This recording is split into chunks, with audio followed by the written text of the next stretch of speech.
The number one question I get asked by sellers is, Helen McGraw here in London, Ontario with the Realty Firm. Today I would like to continue with our sellers series. In the first video, we discussed the 5 top questions that sellers address when they've decided they're going to sell. Now, we're going to look at the number one question that gets asked is, should I buy or sell first? And my answer is usually always, it depends. Now, let me explain. There are 3 main areas of consideration that you should look at to determine the answer to this question. First, we'll look at your money situation, right? Do you currently have a mortgage? And if you do, can you afford to carry 2 mortgages, even temporarily? So this is why you want to sit down with your mortgage or broker or lender and do a deep dive into looking at what is possible for you. Another consideration in the finances is, would you qualify for bridge financing? This is sort of like a temporary loan where the lender gives you the money to close the house you're buying while you're waiting for your house to close.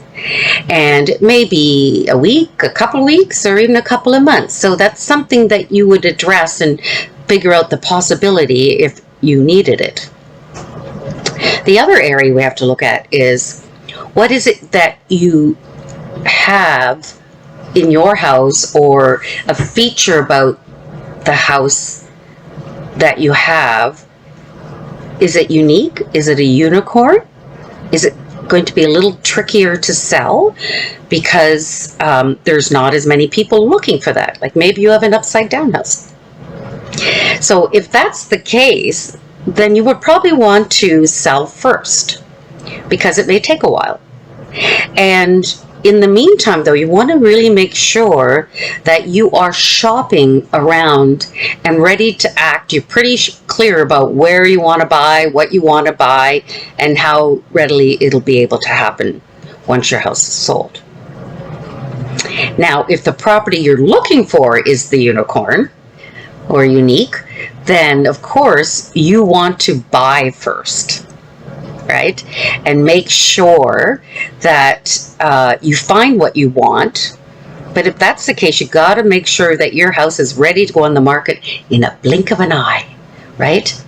And so that you will be able to act quickly and get the property. Because unfortunately, in our marketplace right now, having a conditional on sale in your negotiation is not really possible. Okay?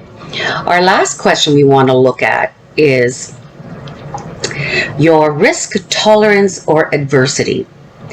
When you're purchasing, your decision making about money, what is it that you can sleep with at night? For example, say you love this house and you probably need to put in $10,000 more to win in this multiple offer situation. You have to say to yourself, okay, if I don't put in that $10,000 and I lose, am I going to be okay? Am I going to be so upset I didn't get it? I'll go, oh, nope, that wasn't the one for me. I wasn't ready to put in more money. Or the other scenario, you do love it. You do put in the $10,000 more and you win it. Now, are you going to be okay with that? Are you going to be worried that you overpaid? Unfortunately, when in a multiple offer situation, you don't get to know what the other bids are. So, but you have to trust in that your realtor will guide you through this and what scenario is possible that you don't overpay. But remember, there are no crystal balls, especially in multiple offer situations. So, whatever your answers are to these questions will help you decide. And we would sit down together and I would develop a customized plan to your specific situation for all of this.